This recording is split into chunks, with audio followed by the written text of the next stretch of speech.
Welcome back to this discussion on NICIL, and for the sake of those who are now joining us, permit me to reintroduce our panel. Of course, to the extreme right is Finance Minister Dr. Ashni Singh. To his right is the CEO of NICIL, Mr. Winston Brassington.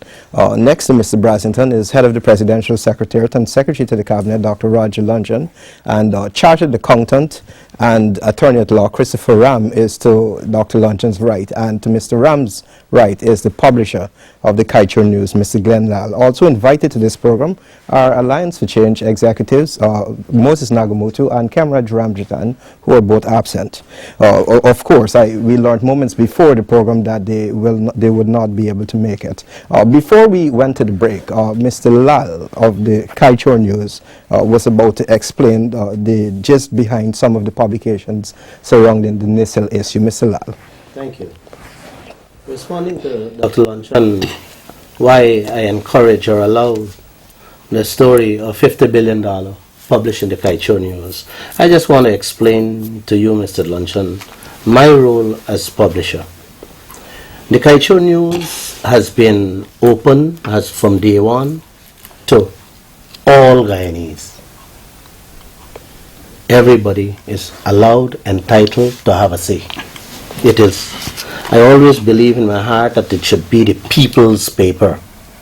One of the many things that I insist on my editors and journalists is that never to disallow a man's view. However, it should go in the context of journalistic ethics, meaning good taste and unbiased, and you know the rest. Coming back to the 50 billion in NICIL account, the article that was carried by the Kaieteur News through AFC, the editor would the fittest person to answer that question. And he's present here. Am I allowed to call him? By all means. Adam?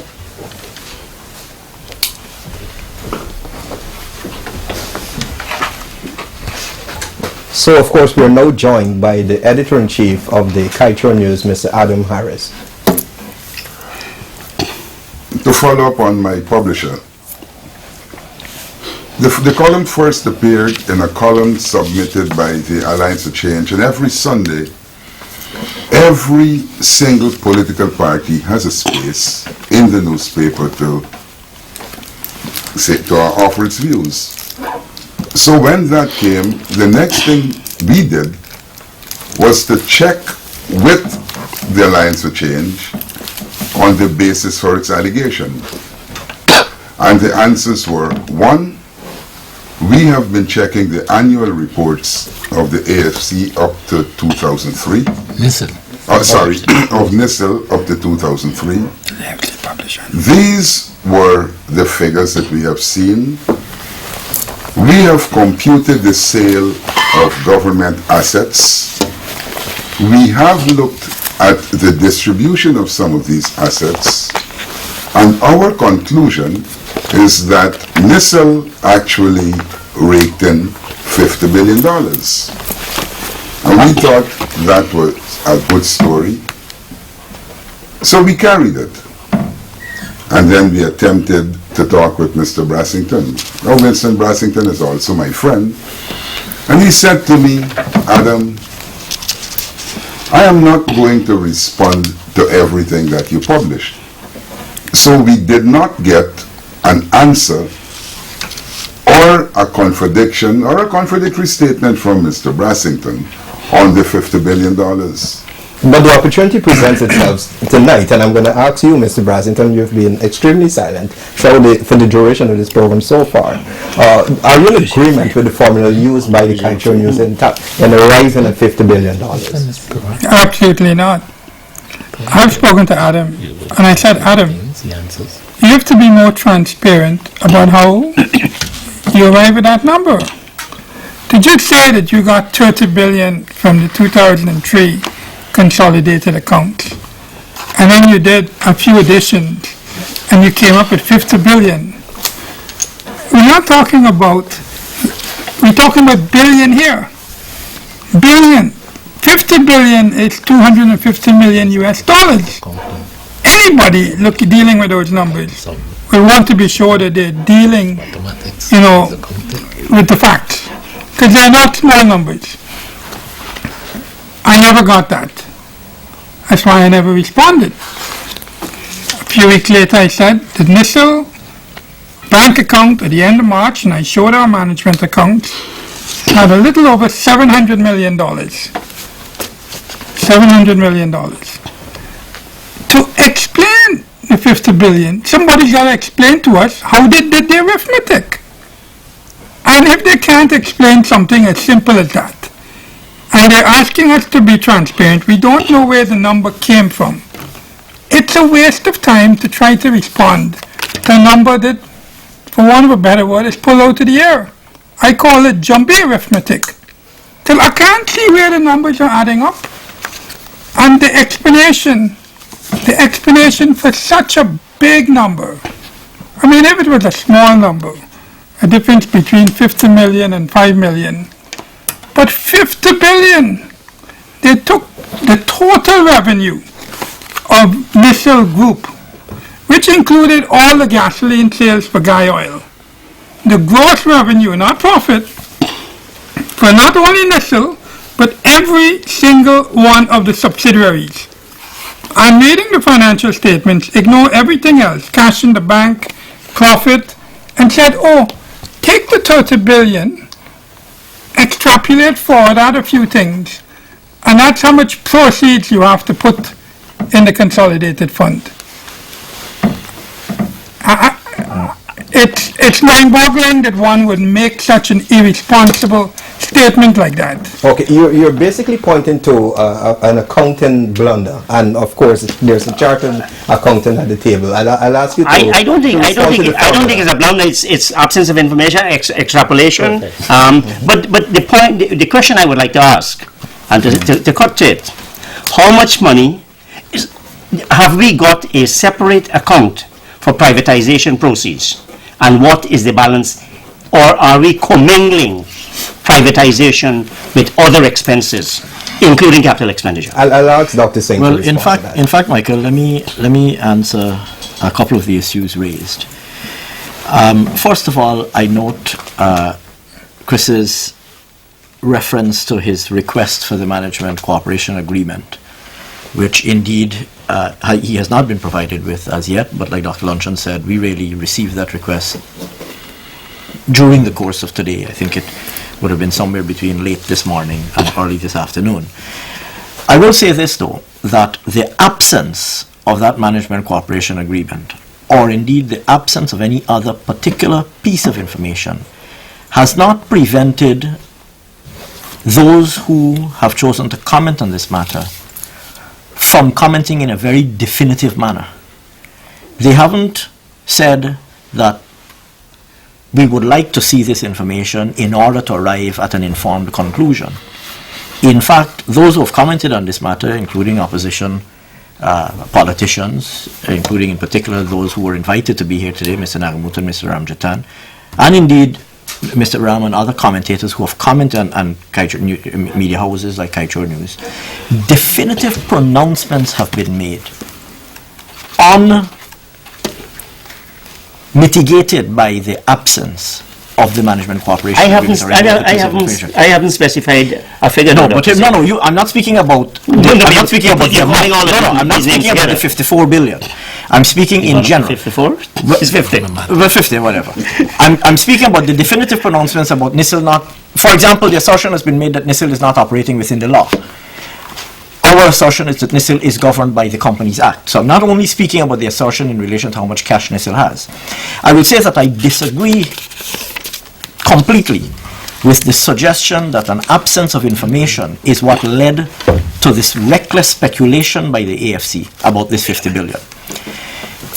It is an absurdity to take the audited accounts, which incidentally have been placed in the public domain for up to 2004, if I'm not mistaken. It is an absurdity to take the audited consolidated accounts take consolidated gross revenue and from that figure say that is available in a company. I don't want to get into the accounting details, but I think it's reasonably obvious that you cannot take the 2003 gross consolidated revenue and arrive at the conclusion that that figure plus some, ignoring expenses, ignoring net revenue, etc., that figure plus some is available. And I don't think you have to be an accounting expert to spot that is reckless and irresponsible and will lead you to a misleading conclusion. So I will disagree with the assertion that it is some lack of information that has led to this speculation. A definitive pronouncement has been made. The AFC members who should have been here, and I would like to ask them to explain to the public how they arrived at this 50 billion or whatever the figure is that they have been cited, were definitive. They said NICIL has $50 billion that should be transferred to the consolidated fund. They were definitive. Presenting this figure to the public as if it had some credibility, and the figure now is being repeated and bandied around as if it has some authoritativeness. And I am sure that Chris would acknowledge that certainly using the methodology that they use, that figure could not possibly have any credibility whatsoever. I want to answer. It can be higher. It can in fact be higher. The figure, I'm saying that the methodology that they use, will lead you to a bizarre conclusion. And I'm glad to hear Chris agree that it will lead you to an incorrect answer. But it can be higher or lower. It could be anything else, but one has to look. You have audited accounts in Parliament, tabled up to 2004, that tells you what the net revenue is. That's 7 years ago. You have that available. 8 years ago. But the point is, they had no difficulty using the gross revenue for the 7 years ago or 8 years ago audited accounts. So just as the gross revenue was available, so indeed was the net revenue. If I may too, Michael, I want to say that Chris makes the reference to tardiness in public accounting. I will say that I am in fact proud of the PPP Civic's track record in government as it relates to bringing public accounts to Parliament on time. If one were to go back to the start of our tenure in government, we started in 1992 in a situation where audited accounts had not been taken to Parliament for 10 years. Mr. Greenidge at the time, who was finance minister, had during the period of his tenure from 1983... But is that your benchmark? No, hear me out. Is that your benchmark? Hear me out, Chris. From the period from 1983 to 1992, had not tabled any audited accounts in relation to that period. We have endeavored every year since then to get audited accounts on time. And for the greater part, we have achieved that. In some cases, we have been a little bit late. And we would and we should comply with the deadline, and we should be within the deadline. But I would say even where there has been slippage from the deadline, there hasn't been slippage that has taken us into the range of that one could describe as really, really extremely late. I will say too that apart from the central government audited accounts, if one were to look at recent parliamentary history, if one were to look at the 9th Parliament, over 100 sets of audited accounts and annual reports for several public entities. GPL, Gaisuco, the Dependents Pension Fund, a wide range of public entities. Is NICIL one of them? And indeed NICIL. Over 100 sets of audited accounts and annual reports have been tabled in Parliament. Now, does that mean that all of them have gotten there on time? The answer to that is no. In fact, some entities still have a backlog. Some entities still have a year or 2 or 3 years backlog, a few years backlog. And there are credible reasons, and I'd be happy to talk about the reasons that are associated with those entities that have a backlog.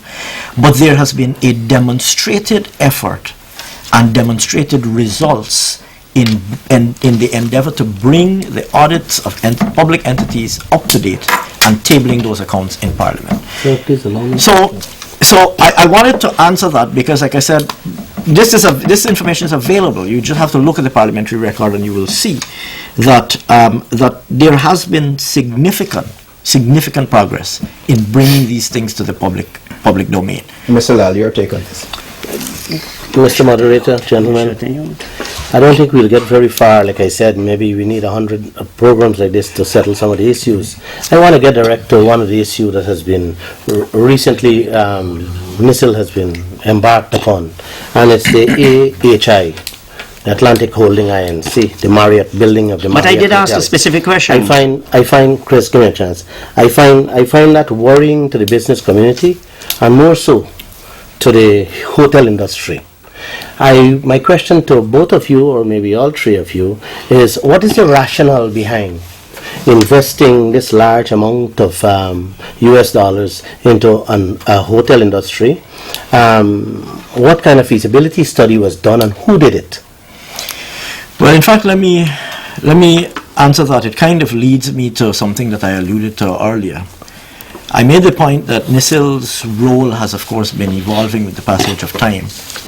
And as the manager of government's equity investments, NICIL, that is. NICIL, as the manager of government's equity investments, we have seen NICIL play now an extremely effective role in mobilizing, catalyzing, realizing important public-private partnership projects. The public-private partnership model is one that increasingly is being recognized and embraced around the world. But Mr. Lall certainly has concerns about it. I'm going to come to the specific point. We don't want to waste time. No, I'm going to come to the specific point. I think you'll get into the point, but if I could, whilst you're at the point, point to one success story, perhaps. Well, in fact, the example that I was going to give is the Berbice River Bridge, okay, where a company was formed, a special purpose vehicle for the purposes of mobilizing private capital to fund public infrastructure. Government invested a modest sum of money, which in turn leveraged $40 million US of private investment and investment by institutions like the NIS and so on, in what has now proven to be an extremely successful project. The infrastructure is there, it's functioning, and it's paying significant returns to its investors. Well, could you hold one second? You want to answer that? No. Could you allow me? Complete. Then I'm going to come to Mr. You have the example of the Berbice River Bridge, Yes. which, like I said, I would certainly describe as a resounding success as it relates to the public-private partnership model. There are other projects that we're working on using pretty much the same modality. So you have, for example, the Amaila Falls hydropower project. Right. You have also the Marriott Hotel. The Marriott Hotel is a project that it has long been recognized that Guyana would benefit from an internationally branded hotel. We don't currently have an internationally branded hotel. You have the potential here with a small government investment to leverage more than $50 million US of private capital in this project. And you have the opportunity to raise the bar significantly in the hospitality industry. Mm-hmm. There are examples across the Caribbean of governments, in some cases, constructing an entire hotel. You have examples, you don't have to go too far to see those. You have examples in Trinidad, you have examples in Barbados, where you have government-owned internationally branded hotels financed by the government. We're not actually saying that the government will finance the Marriott. We're saying that the government will make an investment, a catalyzing investment, that will then leverage private capital to construct the hotel. Mr. Ram.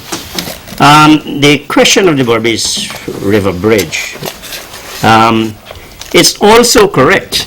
In order to pay dividends a couple years ago, they had to write off or forego hundreds of millions of dollars. Correct. Of public funds. That is correct. That's in the financial statements. So that's absolutely correct. Then, so there's no about its success. Yes, it has provided returns. It has provided a very useful social service at a fantastically exorbitant price. Perfect. That is creating a lot of problems for the Berbicians.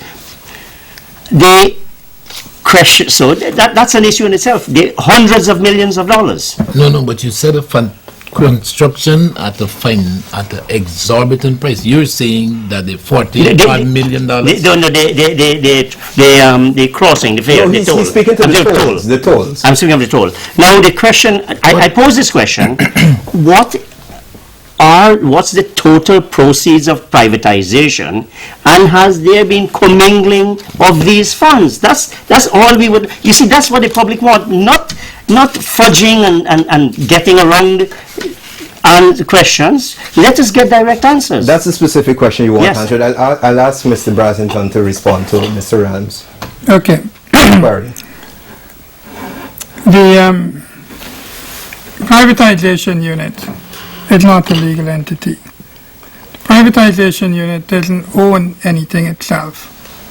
It's simply the agent of a principal who owns property or businesses. It's simply an agent. It's like a real estate agent acting for someone looking to sell a house. So all of the money that comes from the sale of these assets, it doesn't belong to the privatization unit because they're only an agent acting on behalf of the owner. And the owner in most of these cases is NICIL.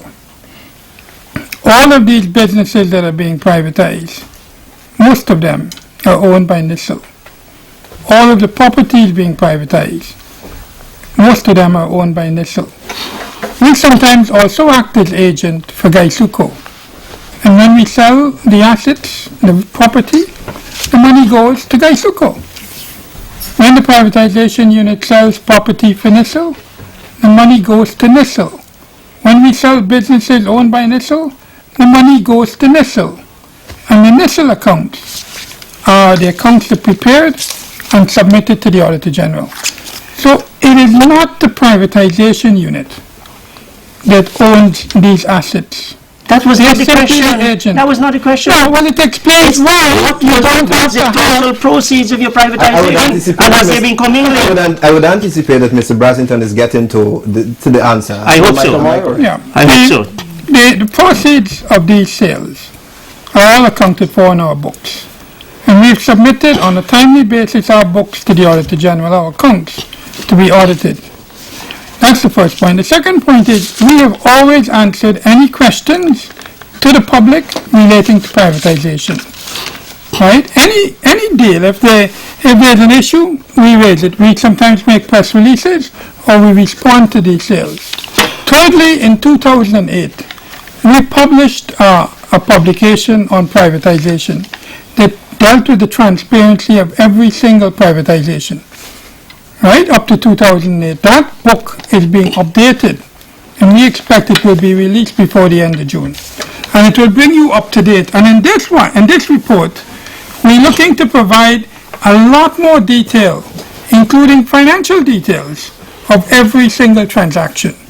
In the previous publication, we had total gross proceeds. Now, I also want to make the point that during the life of the privatization program, over $12 billion was paid over to the Treasury in privatization proceeds between 1994 and 2011. In addition to that, between 2002 and 2011, over $9 billion was paid over in dividends. Mr. Moderator. Every year the Auditor General. No. Every year the Auditor General. No. The Auditor General isn't even qualified to audit An accounts. auditor Moderator, and my produces question- a report every year. Mr. Moderator, my One question. second, Glenn. My question. I'm giving Mr. Brassington... No. My question is, I don't want to know what NICIL has paid if over. I My could- question is very simple. No, but if I could to both recall the Minister question, and the NICIL. question was posted by Mr. Ram, and I'm asking Mr. Brassington to respond first to Mr. Ram's question, and then I'll ask a respond to your Oh, question. you're not going to get anywhere, sir. But I want to say something, Yes, sir. Michael. I've listened. Chris has said we don't have information and it encourages speculation. Glenn has said we don't have information and he considered this an affront to journalists and particularly the People's Press, Thank as you. he identified. True. What disturbs me is in the context of this inadequate information, this I suppose you can say that Ashni is not having the books audited or not having it audited in time or not enforcing it being audited, but that information is not provided. How could we marry this lack of information with the profound statements that are being made day in, day out? I would want to believe that anybody reading the criticisms, anybody reading the stance taken in the Kaieteur news and other critics of not only NICIL but almost anything that concerns this government by the press, the hostile press. How could you marry that? The lack of information that you insist is happening with these profound statements that are being May I, made. sir? One would have to believe that even though you don't get the information from the government or from government sources, you do have this information, because on what else could half of what you're publishing be based? So, Okay, for the sake of clarity, I'll ask you to repeat your question, Glenn, and I'll ask Finance Minister Dr. my Ashni Singh to respond my to that question is very simple, but I would have liked to answer Ms. Dr. Luncheon. But let me go. My questions are very simple. What is the rationale behind whatever millions of US dollars investment into the new Marriott? And I believe I answered that. No, sir. moderator, I want a simple by answer. saying that there has been extensive market surveys done by experts in these areas. There has been an engagement with an international franchising company in the person of Marriott International, who have indicated that they're convinced of the merits of this project. A vast volume of information on this project, in fact, was requested and placed in the public domain in the Parliament. And that information is available. Where there was information that was the subject of confidentiality agreements, and there were aspects of the information that were the subject of confidentiality. And I want to make this point, that in any large complex transaction such as this, occasionally there will be documents that will be the subject of confidentiality agreements. That's not unusual in any large complex project. We actually went further. President Donald Ramjattan went further. And he actually said that even in those instances where documents are embargoed because of confidentiality obligations, he is willing to have a closed-door session with the parliamentary parties at which the information will be shared with them. So even where we can't put information in the public domain because we are constrained by confidentiality agreements, he has no problem convening an in-camera closed-door session with the parliamentary parties. We actually did this in relation to the N.I.C.I.L project. Shared all of the information with them, asked them questions, gave them invited them to ask questions, gave them an opportunity to study the documents and come back with questions that they may have. As I'm on the floor, I want to answer something very quickly. I heard Chris make a reference to fantastically exorbitant price paid by persons using the Berbice River Bridge. with reference to the toll. Yeah, and I want to use that as perhaps a very good example of the kind of hyperbole and exaggeration that is bandied by persons who pretend to be objective commentators but are really politicians in disguise. That's unwarranted, That are not, Dr. Singh. That's unwarranted. that are not grounded in fact. Mr. Chairman, I take strong offense to that. Okay, This has been a civil discussion so far. and indeed it has. No, but I want to make the point. I asked Dr. No, but I want on the basis of Compare 100 with 2200 and isn't it I exorbitant? want to make the fact. No. Okay, Let me say this. continue now. The cost of a motor car, Dr. Luncheon, and I would like Chris I really respectfully would ask him to listen to this. The cost of a motor car with 5 passengers on the ferry before the bridge was constructed was $800 for the motor car, one way, plus $60 per passenger. So if the car had 5 passengers, 60 times 5 equals 300. So a motor car with 5 passengers would have cost $800 for the car, and $300 for 5 passengers equals $1,100 one way on the ferry. A return crossing on the ferry would have cost $2,200 on the ferry. That is an objective, verifiable fact. It's also objectively verified. Chris. Bodies compared with them Harbour Bridge. I'm not comparing Berbice to them Harbour So, Bridge. public I'm saying service this- makes Why go for a I'm saying, private I'm company? saying, Chris, When that in the ferry would have cost, Dr. Luncheon, if you will, the ferry would have cost a motor car with 5 passengers $2,200 to cross a return journey. The price for a return journey on the Berbice River Bridge was deliberately set at $2,200, equating itself to the cost on the ferry. We're not comparing the Amara with Berbice. I'm comparing the Berbice River Bridge, a motor car with 5 passengers, on the bridge as compared with the ferry. And I will say this, that the reason why I alluded to Chris's stature as a commentator is because when he says something, people listen. And if you do the numbers, you will see that it is not the case that it is more expensive for a car with 5 passengers to cross on the bridge as compared with the ferry. But a man of Christopher M.'s stature, when he says these prices are fantastically exorbitant, people listen. But they are, Dr. Singh. But that is not the case, Chris. But This is not the measure. Not the case. That's not the measure. Singh and But you Mr. have to Ram. compare ferry with bridge. I'll ask You Dr. have to compare Luncheon. ferry with bridge. I'll ask Dr. Luncheon to explain the difference Compare bridge between with bridge. the structure of the Borbis River Bridge and that of the Demerara Harbour Bridge as against private the public Demerara entities. Harbour Bridge was built by the government, evolved into a company today, but it was built by the government. I don't have any doubt. Anyone who's been looking at the audited accounts can see the level of subsidies that have been brought to bear on the Borbis Bridge. Demerara. And that is because it is owned solely and fully by the government. So the model is wrong. Which model is wrong? Make it a government model then. Make what a government model? The Borbis. Make it a government But model. you see, this is the issue. This is the issue.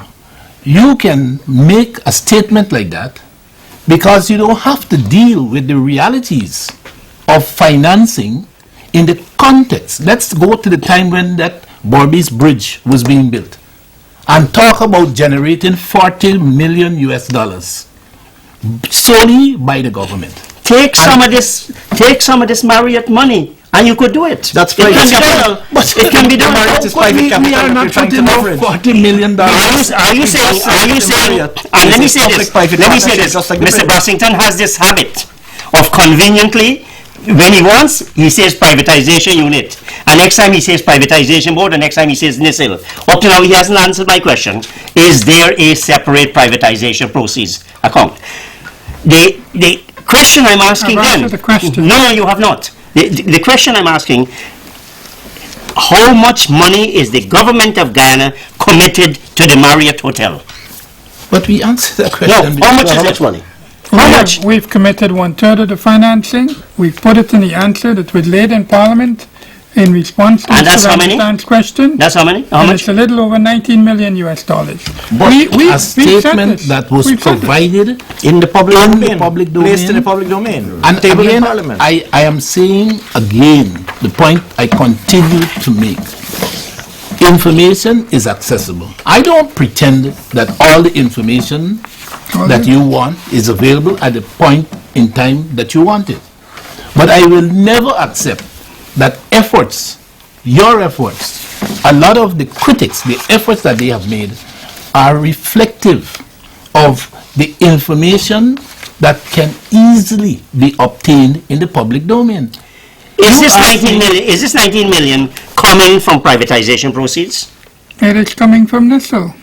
Then, as Can a I- reporter, one of the problems I have, the last company heard was that NICIL only had It is coming 700 from NICIL million, money. I assume 700 million Guyana dollars, That's correct. which translate into 3.5 million US. But NICIL also has 19 million US to put in the Marriott.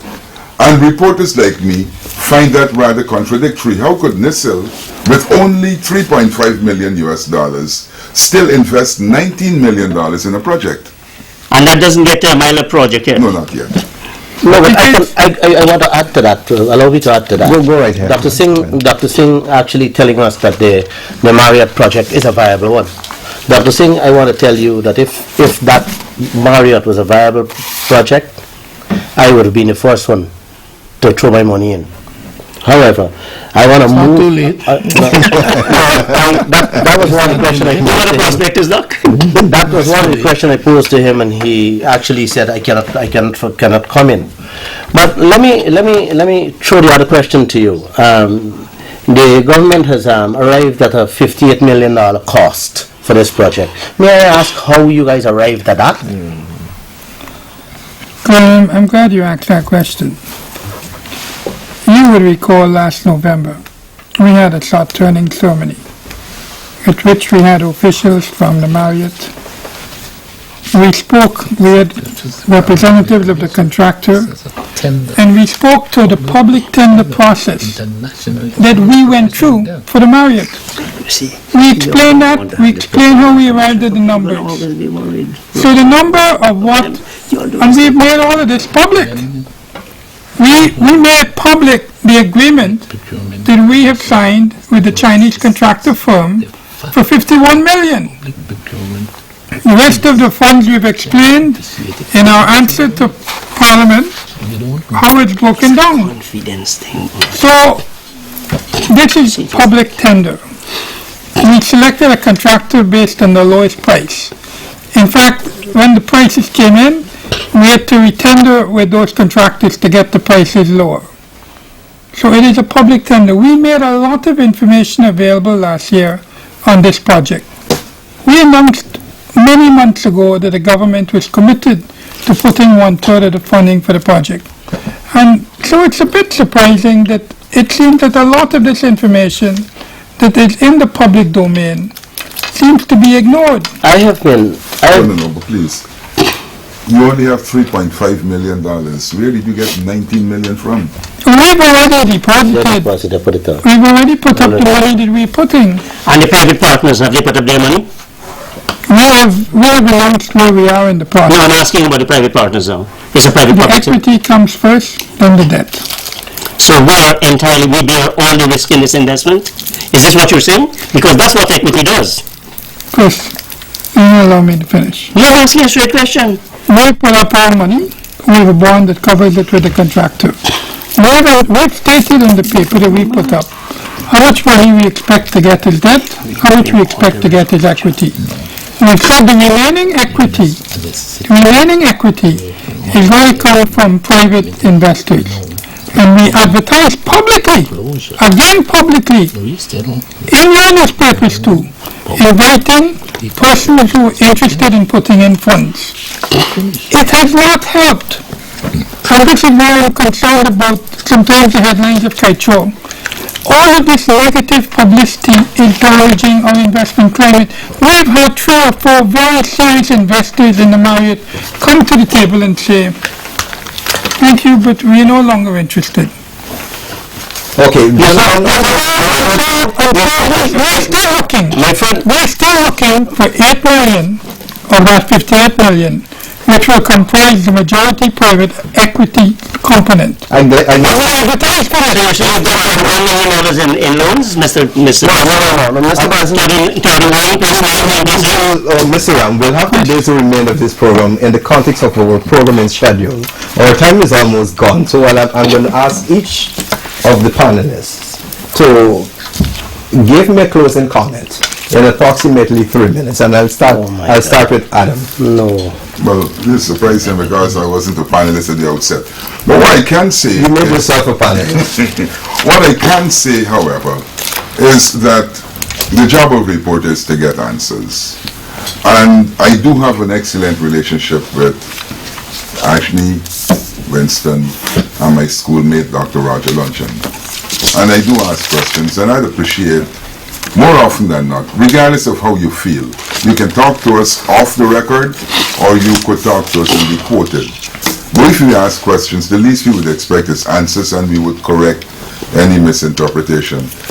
The incident of which you spoke earlier, Dr. Singh, about the correction not being carried, I thought you were being very generous to say, look, you were wrong, and you, as an official, was adamant that you didn't sign. And then we carried the story which said that the signature was actually that of Ravi Krishnanarayan. Perhaps the spell might not. No, right? Of course, Adam, this is an issue which was raised. That discussion was after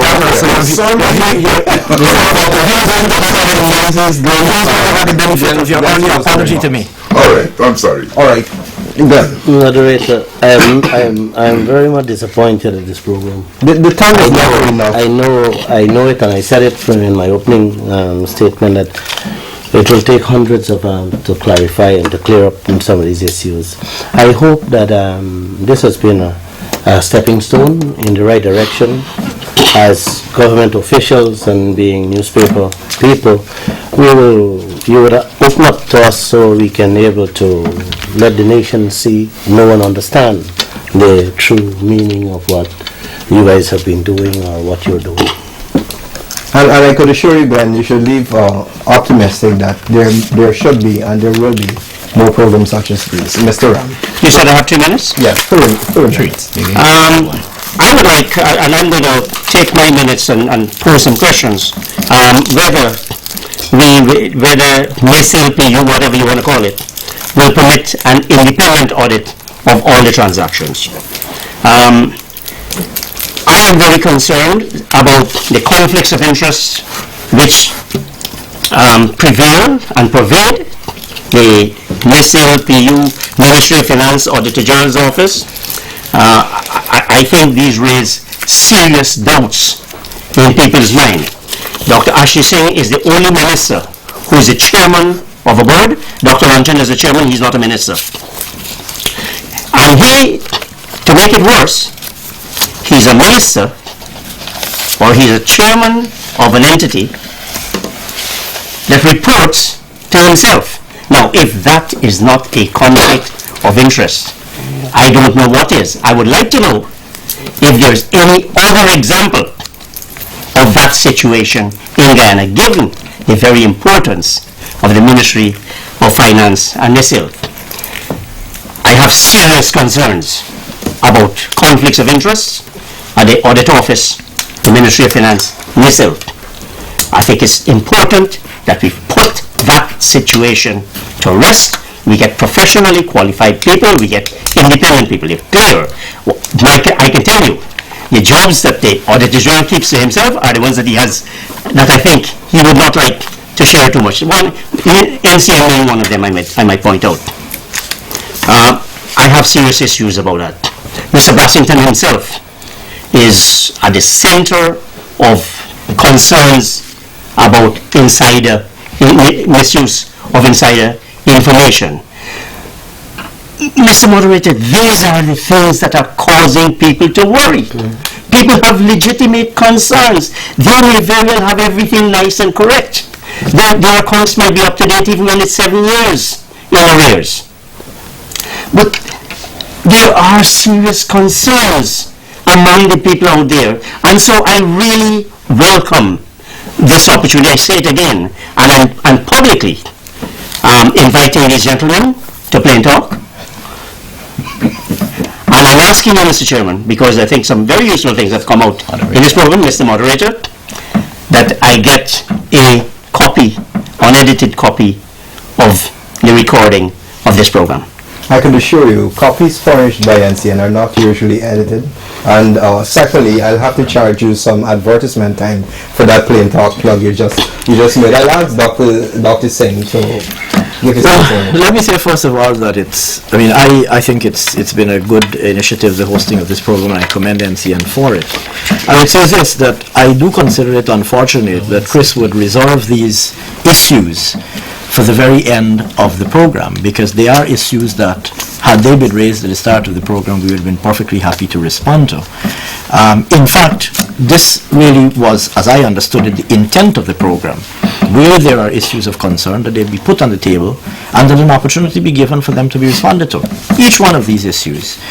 I will say that in relation to the audit of NICIL, the matter of the audit of public entities is governed by law. The Auditor General is the auditor of all state-owned entities and all of the public sector, and is in fact recognized as such. There have been debates in the past about independent audits and another audit appointed and so on, and I recall in fact some years ago strenuous objections being raised by a former Auditor General, who at the time felt that it was inappropriate for another auditor to be invited to audit, almost as if to double-check work that he had already audited. In fact, I remember Mr. Goldstrand at the time expressing grave reservations about another auditor being appointed to audit an entity that he had already audited. And I would say that remains our position, that the Auditor General is the auditor of NICIL and will continue to be the auditor of NICIL in accordance with the laws of Guyana. I will say too that we have a number of parliamentary mechanisms that allow for additional scrutiny. We have the Public Accounts Committee that provides scrutiny over the work of the Audit Office. That committee is chaired by a front bench opposition member. In fact, for some time has actually been chaired by the opposition, the shadow Minister of Finance, and provides, in my own estimation, extremely good oversight of the work of the Auditor General's office, and therefore some quality assurance and some additional validation of the work of that office and of the independence of that audit office. In fact, ultimately, it's the PAC really that is perhaps the ultimate accountability mechanism, because they exercise oversight over the audit office. They summon accounting officers and other public officials, they ask them questions, they receive explanations, and those are all placed in the public record. I'll defer you 30 seconds. You have also the Economic Services Committee. And I will say that I don't agree with Chris about the conflict of interest that he describes in relation to the Ministry of Finance and NICIL and etc. And I'd be happy. This is a matter, like I said, it's very unfortunate that it was raised at the end of the program. Had he raised it at the start of the program, it could have been ventilated and addressed fully. Mr. Brassington. First off, I've gone public in recent weeks to indicate that NICIL has done everything within its powers to ensure that the accounts are audited. But we're not the auditors. We submit in a timely manner our accounts to the Auditor General. That being said, we've completed up to 2005 consolidated accounts. The Minister of Finance has tabled over 80 sets of audited accounts for NICIL and its subsidiaries. And the Auditor General has said that by the end of June, he's looking to have the consolidated set of accounts for NICIL completed all the way up to 2010. That's my first point. My second point is, I'm always wary in responding to certain reports when I see how the information is distorted or existing information in the media ignored. Just Sunday we saw a headline suggesting the Marriott with money laundering. A very irresponsible headline. We've seen the statements about the 50 billion, we've spoken to that. We've had a lot of personal attacks on my integrity. And I've said, don't make general accusations, be specific. Put it up, and I'll respond. Because I've done my job with honesty and integrity. Instead, when we get wild things that are thrown out that are not related, I respond to that. But I've said that I've done my job with honesty and integrity, and I've responded to what's out there. We need to deal with real issues. And the way we want to approach this, we ignore many of the available systems to deal with it. In closing, I'm willing to go before the Economic Services Committee. I've done nothing wrong. I report to my board, they report to Cabinet, I'm accountable, I know what I've done. My principals know what we do. And I'm willing to go before the Economic Services Committee to answer any reasonable question that they have. And I hope that by the end of June, when the Auditor General completes his work, that a lot of this will be behind us. Dr. Luncheon. I want to use the opportunity in bringing an end to this engagement tonight to hope that it also contributes to bringing an end to media approaches. Because we're using NICIL as an example, but it is indeed what is happening with the NICIL and the NICIL issue, the way it's being treated by the media. It really epitomizes some of the weaknesses, and that's putting it mildly, some of the more objectionable practices. Our two colleagues here have made the point incessantly tonight, and I suspect they will continue. We don't have information. The government is not forthcoming. And I would want to make the same point, that in the context of this lack of information and the lack of forthrightness by this administration, on what basis is this profusion of information about, we don't know enough about NICIL, we don't know enough about N.I.C.I.L, and it is just poured out. Anybody who reads cannot help but believing that these journalists, these critics, are privy to information, sound information, that they are offering to the public. And yet they come tonight and sit in front of the public and confront us with this situation. We are speculating, we are forced to speculate. It seems to me, and this is something that needs to be repudiated, that the press is actually saying, we don't have information, and if we don't have information, we can speculate, we can write anything that we feel like writing to force the administration to come clean. I would like to put that on record, because I feel that if you listen carefully to what Glen was saying, that he is so affronted by not having this information. His affront seems to be explaining and giving an excuse for the type of presentation and the content of the information that he's putting out there. I don't know, I don't say anything I want to say, and they force Luncheon and Ashni Singh and Brassington to come clean to the public. Now I want to know whether this is indeed an approach, whether this indeed motivates Glen Lall, sorry, I hope Glen Lall and Kaieteur News in its criticism of government policy, and government operations. I feel if this is so, it is utterly reprehensible, and it needs to be confronted. Okay, as Glen has said, and it is my feeling too, that the time allotted to this program by no means is adequate to address an important issue such as this. Nevertheless, I want to thank you, gentlemen, the editor-in-chief of the Kaieteur News, Adam Harris, the publisher of the Kaieteur News, Mr. Glen Lall, and Chartered Accountant and Attorney-at-Law, Mr. Christopher Ram, Head of the Presidential Secretariat and Secretary to the Cabinet, Dr. Roger Luncheon, Chief Executive Officer of NICIL, Mr. Winston Brassington, and of course, Finance Minister, the Honorable Dr. Ashni Singh. You have been participating in the discussion, some say a debate, on the National Industrial and Commercial Investment Limited, Inc.